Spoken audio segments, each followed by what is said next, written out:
అరచేతిని అడ్డుపెట్టి సూర్యకాంతిని ఆంక్షలు పెట్టి వైఎస్ జగన్ పర్యటనను అడ్డుకోలేరన్నారు వైఎస్ఆర్సీపీ లీగల్ సెల్ నాయకులు. లడ్డూ విషయంలో డైవర్షన్ పాలిటిక్స్ చేసేందుకే మాజీ మంత్రులపై దాడులు చేశారన్నారు. 2029లో మళ్లీ వైఎస్ జగన్ సీఎం కావటం ఖాయమని, తప్పు చేసిన ఏ ఒక్కరిని వదిలిపెట్టేది లేదన్నారు. జగన్ పర్యటన నేపథ్యంలో ఆయనకు స్వాగతం పలికేందుకు పెద్ద ఎత్తున తరలివచ్చారు లీగల్ సెల్ ప్రతినిధులు. ఇదే అంశానికి సంబంధించి మరింత సమాచారాన్ని నల్లగుంట వెస్ట్ బైపాస్ నుంచి మా ప్రతినిధి రాజు అందిస్తారు. మాజీ మంత్రి జోగి రమేష్ సంబంధించినటువంటి పర్యటనకు ఏదైతే పరామర్శించిన నేపథ్యంలో కూడా ఇక్కడ ఉన్నటువంటి అయితే ఎన్టీఆర్ జిల్లాకు సంబంధించినటువంటి లీగల్ సెల్ న్యాయవాదులు కూడా ఎవరైతే ఉన్నారో వైఎస్ఆర్సీపీ లీగల్ సెల్ నాయకులు కూడా జగన్మోహన్ రెడ్డికి సాదర స్వాగతం పలికేందుకు కూడా ఉన్నారు. వీటి చూద్దాం. సార్ చెప్పండి, గతంలో చూస్తుంటారు పరిపాలన, ఇప్పుడు పరిపాలన ఏ విధంగా ఉంది, గతంతో పోల్చుకుంటే ఎలా ఉందంటారు? దీనంత నికృష్టపు పరిపాలన ప్రపంచవ్యాప్తంగా చూసినా కూడా బ్రిటిష్ కాలంలో లేదు, ఎమర్జెన్సీ రోజుల్లో లేదు. వంగవీటి మోహన్ రంగా గారిని చంపినప్పుడు విధించిన కర్ఫ్యూ అప్పుడు కూడా ఇటువంటి పాలన లేదనేది ప్రపంచవ్యాప్తంగా నిరూపితమైంది. అయితే ఒక్క విషయం పోలీసులకి మీ అందరికీ ఛాలెంజ్ చేసి ఒక ముక్క చెబుతున్నా.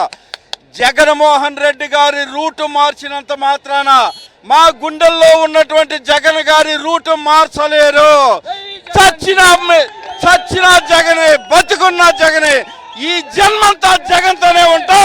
జగన్ కోసం బతుకుతాం, జగన్ కోసం చచ్చిపోవటానికైనా సిద్ధంగా ఉంటాం. గుర్తుకోండి పోలీసులారా, ఇది మీదే చేతిలో అధికారం ఏదో ఉందని చెప్పి అధికార పార్టీ వాళ్ళు మిమ్మల్ని ఏదో తిప్పిస్తున్నారని చెప్పి మీరు నటించినంత మాత్రాన ఇంకా 2 సంవత్సరాల్లో రాబోయేది మా గవర్నమెంట్. లోకేష్, చంద్రబాబు నాయుడు, పవన్ కళ్యాణ్ చేస్తున్నటువంటి ప్రజా వ్యతిరేక విధానాలని ప్రతి ఒక్క మనిషి కూడా ఈ రోజున ఖండిస్తున్నారు. కొన్ని కోట్ల మంది హిందువుల మనోభావాలు దెబ్బతీసే విధంగా ఈ తిరుపతి లడ్డు విషయంలో కూడా బ్యాడ్ ప్రాపగాండా చేసిన ఈ కూటమి ప్రభుత్వంలో సిట్ ఇచ్చినటువంటి రిపోర్టు ఎలాంటి కల్తీ జరగలేదని ఇచ్చిన రిపోర్టు మీద ఎక్కడైతే ఆ ప్రభుత్వం మీద వ్యతిరేకత వచ్చేస్తుందేమో అని అలర్ట్ అయిపోయి ఎక్కడికక్కడ ఫ్లెక్సీలు పెట్టి డైవర్షన్ పాలిటిక్స్ లాగా ఈ మంత్రుల ఇళ్ల మీద దాడి చేయటం, ఈ మంత్రుల ఆస్తులు తగలబెట్టడం, డైవర్షన్ పాలిటిక్స్ పర్టికులర్గా ఈ కూటమి ప్రభుత్వం చేస్తున్నటువంటి విధానాలు, దీనికి ఈ ప్రభుత్వం మూల్యం చెల్లించుకోక తప్పదు. చంద్రబాబు నాయుడు ప్రతి దానికి ఒక దుష్ట సాంప్రదాయానికి నాంది పలుకుతూ ఉంటాడు ప్రతిసారి. అంతే ఈసారి కూడా ఈ కల్తీ లడ్డు అని ఏదైతే దుష్ప్రచారం చేశారో, సిబిఐ ఎంక్వైరీలో ఏ విధమైన ఆవు కొవ్వు కానీ, పంది కొవ్వు కానీ, చేప నూనె కానీ లేదని తేల్చారు.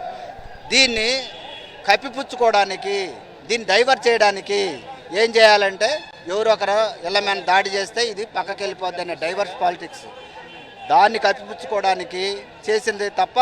నిన్న మాట్లాడుతూ చంద్రబాబు నాయుడు ఒక మాట అంటున్నాడు, మీరు చూసారా లేదు, ఆవు కొవ్వు పంది కొవ్వు లేదని మీరు చూసారా అన్నాడు. ఏం చూశాడా? ఆయన దౌర్జన్యం ప్రతి ఒక్కరు ప్రశ్నించి వాళ్ళ మీద దౌర్జన్యం చేసి తప్పితే మరొకటి చేత కాదు. ఆయనకు ఆర్థిక వ్యవస్థను చక్కబెట్టడం చేత కాదు, పరిపాలన చేత కాదు, ఏమన్నా కాపీలు కొట్టడం. కాపీలు కట్టే చంద్రబాబు నాయుడు తప్ప ఆయనకి ఎటువంటి విజను లేదు. దుష్ట పరిపాలన కొనసాగుతుంది. ప్రజలు ఎక్కడికక్కడ తిరగబడి అడిగితే తప్ప వీళ్ళ ఆగడాలు ఆగవు. జనాల్లో పుట్టిన నాయకుడు, జననాయకుడు, ఆయన జన హృదయాలను గెలుచుకున్న నాయకుడు. ఆయన అప్పుడే చంద్రబాబు నాయుడు తరతరాలు దిగి వచ్చినా కానీ ఆయన చేత కాదు.